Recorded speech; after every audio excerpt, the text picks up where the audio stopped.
Hi guys, welcome to DrT Shares. So today I'll be talking about ABG interpretation, arterial blood gases. Okay, so let us start with ABG sampling. So the ideal site of taking your arterial blood, that will be from the radial artery, the brachial artery, as well as the femoral artery. So ideally we will use a pre-heparinized ABG syringes, and please remember that the syringes should be flushed with 0.5 ml of 1:1000 heparin solution and emptied, because we should not leave any excessive heparin in the syringe. Why is that so? Is because if we ever to leave excessive heparin in the syringe, it will lead into increase in dilutional effect. So as you know that our ABG consists of a few parameters, which is our pH value, PCO2, PO2, bicarbonate, as well as the base excess. Now in this case is though we use pre-heparinized ABG syringes, but then we have to excessively drain the excess heparin, because the increase in heparin in the syringe will lead into dilutional effect in the blood, and therefore when the blood is diluted, it will give a false positive results. So if you know that the false positive results will lead into reduce in bicarbonate, as well as reduce in partial pressure of carbon dioxide. So only small 0.5 ml heparin for flushing, and you can discard it, and you must use at least 2 ml or less syringe size, and remember that the syringes must have at least 50% of blood.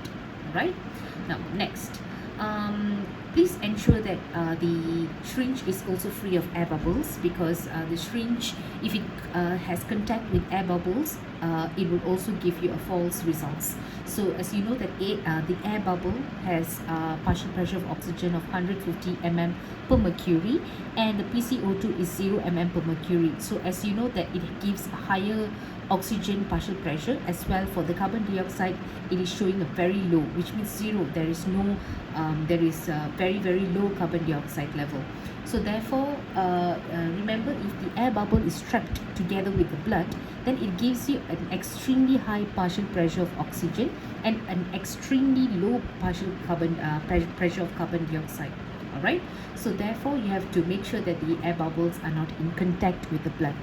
And of course, the ABG syringe should be transported at the earliest to the laboratory for early analysis via a cold chain. Any delay would also give changes in the values with the pH, PCO2, as well as the PO2, as per is in the table. Now, other than that, what other factors could lead into difference in body temperature, difference in your ABG sampling? That could be your body temperature. So certain patients' body temperature could affect the values of PCO2 and bicarbonate as well. So ABG analyzer is controlled for normal body temperatures, and any change in body temperature at the time of sampling will lead to alteration in values detected by the electrodes. So usually patient who has a very high cell count, WBC cell count, could lead to high body temperature. So your thermoregulatory system will be deranged, giving you a high temperature. So therefore in this case, our lungs will not be stable enough, or probably will not be doing a good job of having a good gases exchange, and therefore the partial pressure of oxygen will be reduced. So therefore we will try to avoid taking the sample of ABG when the patient is having high fever, or probably at the peak of the body temperature, because this could give a false result as well. All right. Next, moving on. So as I told you that ABG consists of a few elements, which are the pH value, PaCO2, PaO2, HCO3, which is the bicarb, and base excess, which is -2 to +2 millimole per liter. So in Malaysia, we are actually using the mm per mercury for PCO2 and PaO2. So this is a very important range of the parameters that you need to remember. So for pH, we always remember 7.35 to 7.45, and for PaCO2 we remember 35 to 45 mm per mercury, and PaO2 80 to 100, for bicarb 22 to 26, and base excess -2 to +2. So for the pH, how do we determine or interpret? That will be pH which is 7.35 to 7.45. Anything which is lesser than 7.35 is considered acidotic. Anything which is more than 7.45 is considered alkalotic. And for PaCO2, if anything which is lesser than 35 is considered alkalotic, and anything which is more than 45 is considered acidotic. So in this case, you can consider that the carbon dioxide which is very high in patient's blood would lead to acidosis, right? Now for PaO2, you know that anything which is lesser than 80 is considered hypoxemia. And for bicarb is actually a buffer, so it shows that the patient is having whether the patient is alkalotic or acidotic. So anything which is lesser than 22 is considered acidotic because less bicarbonate is present, therefore lesser alkalotic it is, therefore it is acidotic. Anything which is more than 26 is considered alkalotic. All right. And base excess is actually a metabolic component. So in order for us to know if the patient is having metabolic acidosis or alkalosis, we can actually pair up with the pH, bicarb as well as the base excess. So the base excess which is lesser than -2, which is -1 or -2, -3, -4, -5, this shows that the patient is very much acidotic. And if the patient has +2, +3, +4 or +5, that shows that the patient is having alkalosis, metabolic alkalosis. All right. Next up, so this is a simple picture of showing how do we determine respiratory acidosis, alkalosis with the compensation is below. Now it's very simple.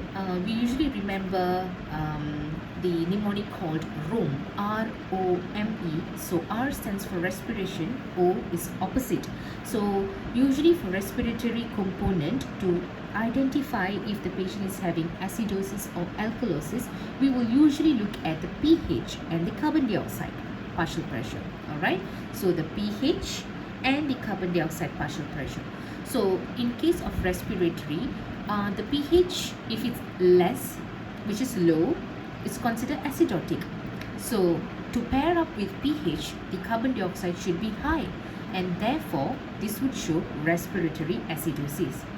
So therefore respiratory is opposite. Okay, R-O-M-E, R-O stands for respiration and it's opposite. Same goes to alkalosis. If alkalosis, the pH should be higher than 7.45 and the carbon dioxide should be low, so therefore it shows respiratory alkalosis. And if you look at the bicarbonate, just to check in case if it's giving any compensation. So in this case, for solely respiratory acidosis and alkalosis, if the bicarbonate is normal, which means they are uncompensated respiratory acidosis or uncompensated respiratory alkalosis. Now what if they are giving a compensation? All right, so for respiratory acidosis with metabolic compensation, so as what we have discussed earlier, respiratory acidosis, their pH and carbon dioxide should be matched first, and therefore it shows low for the pH, so it's acidotic, or sometimes it could be also within normal range, and the carbon dioxide is showing very high, which is probably more than 45 mm per mercury, so therefore it shows respiratory acidosis. But if you look at the bicarbonate, it is also high. So if the bicarbonate is high, what does that mean? It is showing metabolic alkalosis, correct? So therefore, this shows that the patient is having a compensatory mechanism. So respiratory acidosis is actually compensated by the metabolic component to give in more alkalosis to compensate the acidosis which is happening. So this is what it shows, respiratory acidosis with metabolic compensation. Same goes to respiratory alkalosis with metabolic compensation.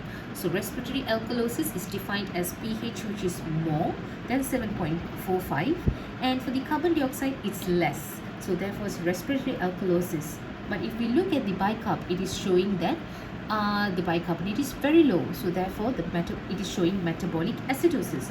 So what can you diagnose from here? That will be respiratory alkalosis with metabolic acidosis compensation. So this is how a compensation would look like to you. But what about metabolic acidosis and alkalosis? It is just the same. So as I've mentioned earlier, ROME, R-O-M-E, for the respiratory component, the pH and carbon dioxide are the main component that you would match for. And if they are opposite, then they belong to the respiratory. But what if metabolics usually you have to look at the pH and the bicarbonate. So in this case, the pH and bicarbonate would be equal for metabolic. That is why ROME, ME stands for metabolic, equal. Okay, so when you compare metabolic with for pH and bicarb, they would be equal. For an example, metabolic acidosis, the pH will be high. Sorry, the pH will be low because it's acidotic. What about the bicarb? The bicarbonate will also be low, therefore it is showing metabolic acidosis. If there is a respiratory compensation, then the carbon dioxide will show low, which means that it is compensated by respiratory alkalosis. Now for metabolic alkalosis, we still look at pH and the bicarb. So for metabolic alkalosis, the pH will be high and the bicarb will also be high.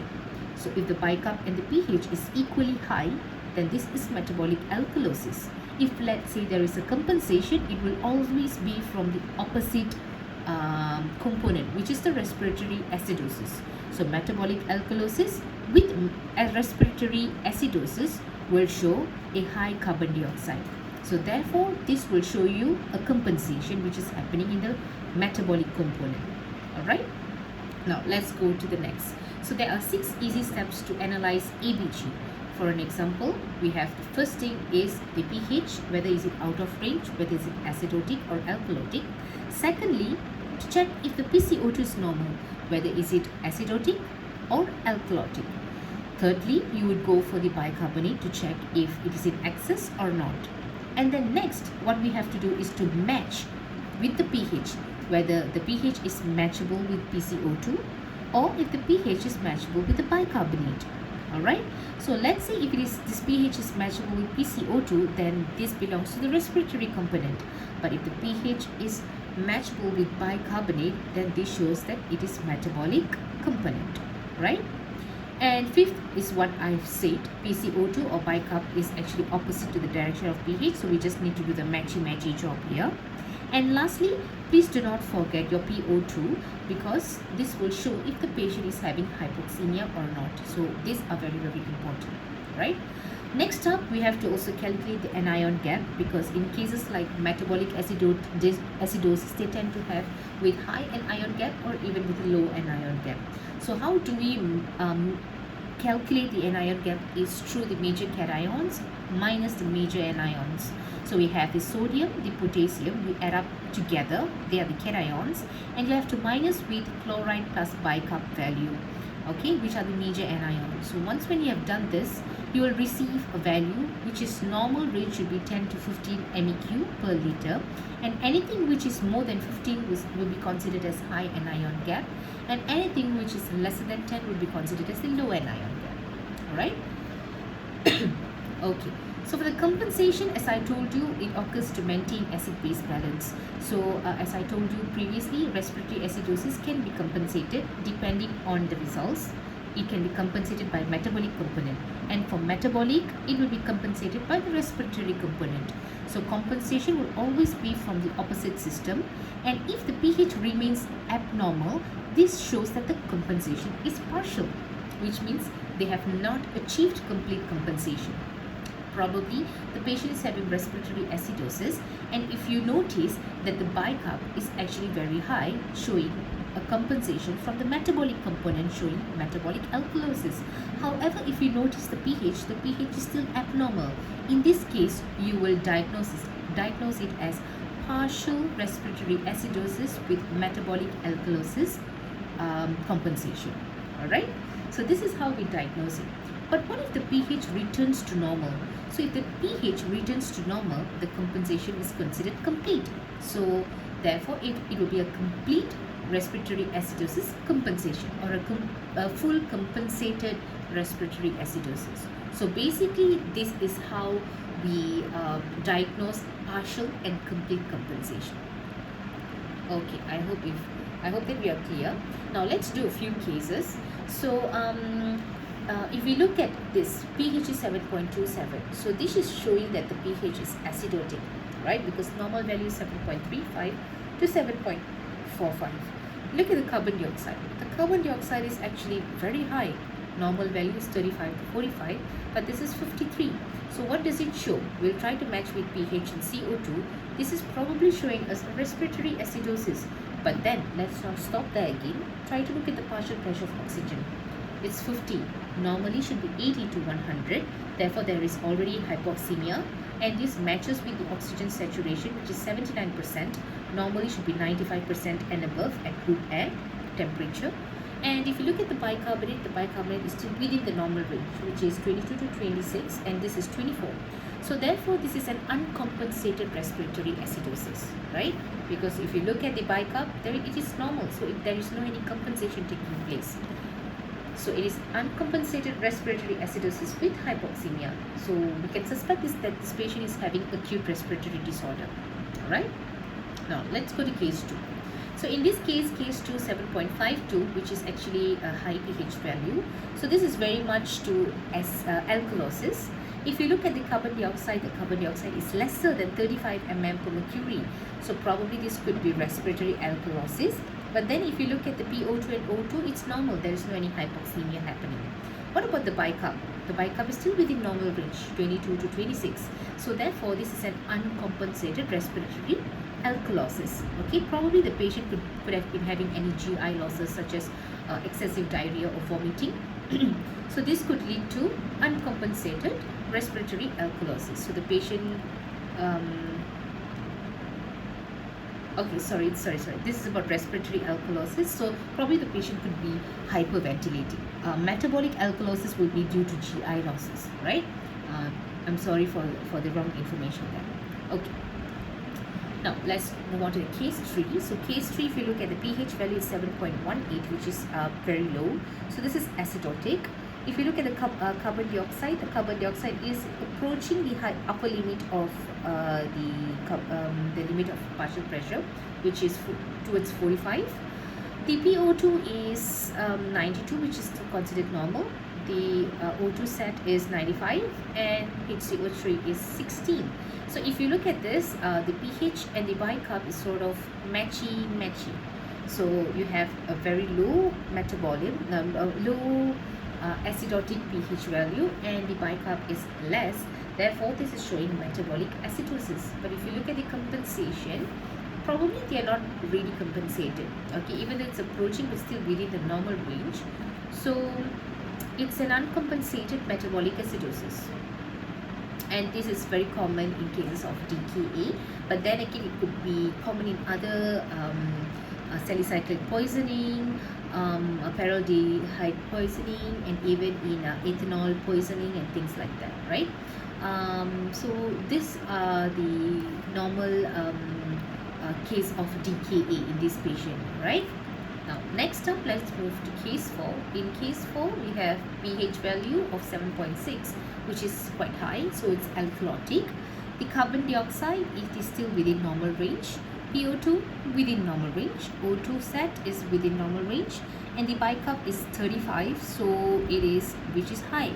Therefore, you can suspect that this patient is actually having a metabolic alkalosis, uncompensated metabolic alkalosis. So in this case, as I mentioned earlier, it could be due to GI losses. All right. Okay. So this could be uncompensated metabolic alkalosis, and probably the patient is losing stomach acid from vomiting, or probably could be due to some NG tube drainage, right? Okay, case 5. pH is 7.30, which is less. The normal is 7.35 to 7.45, so this is acidotic. Carbon dioxide is less, so it is showing alkalosis here. What about the PO2 is low, 68, so the patient is having hypoxemia. But the O2 set is 92, so the partial pressure is quite low. The bicarb is 14, so normally it's 22 to 26. So in this case, if you were to match with the carbon dioxide, so the carbon dioxide, the pH value is less, so it's acidotic. The carbon dioxide is alkalotic because it's less, and the bicarb is low, acidotic, so which means pH and bicarb is matching, correct? So this could be metabolic acidosis but compensated with respiratory component. But how do we know that if this is a partial or a fully compensated metabolic acidosis? It, because the pH value is still not within the normal range. It is still deranged, right? Abnormal. So how do we diagnose this? This is partially compensated metabolic acidosis. Let's check if the answer is right. Yes, it is.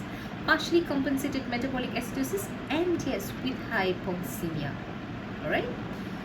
So this is how you diagnose a patients with this kind of ABG, right? Okay, so I hope that you have understood on how to diagnose acid-base disorders, and here are the few examples of mnemonics on how to remember patients who are having metabolic acidosis with anion gap, and metabolic acidosis with non-anion gap, acute respiratory acidosis, metabolic alkalosis, and respiratory alkalosis. So the very common mnemonics used here are for pilus, Cardamps, for non-gap metabolic acidosis, and anything which is causing hypoventilation, which is anything which leads to respiratory acidosis would be something which is depressing our respiratory problem, our respiratory system. So for an example, CNS depression, any obstruction, any edema, pneumonia, hemothorax or pneumothorax, which is dampening our respiratory system, or any neuromuscular problems like myasthenia gravis and other problems. So this could lead to acute respiratory acidosis. Okay, for metabolic acidosis we will use the clavipd, and respiratory alkalosis we use the CHAMP. So this are simple mnemonics that you can go through, so that it will be easier for you to identify what could be the differentials and what could be the provisional diagnosis of the patient coming with you with such acid-base disorders. Okay, so that's it from me for ABG interpretation, and if let's say there's any questions that you would like to ask, you can always DM me in Instagram for Dr. T Shares, or in our Facebook page for Dr. T Shares. Until then, thank you, all the best.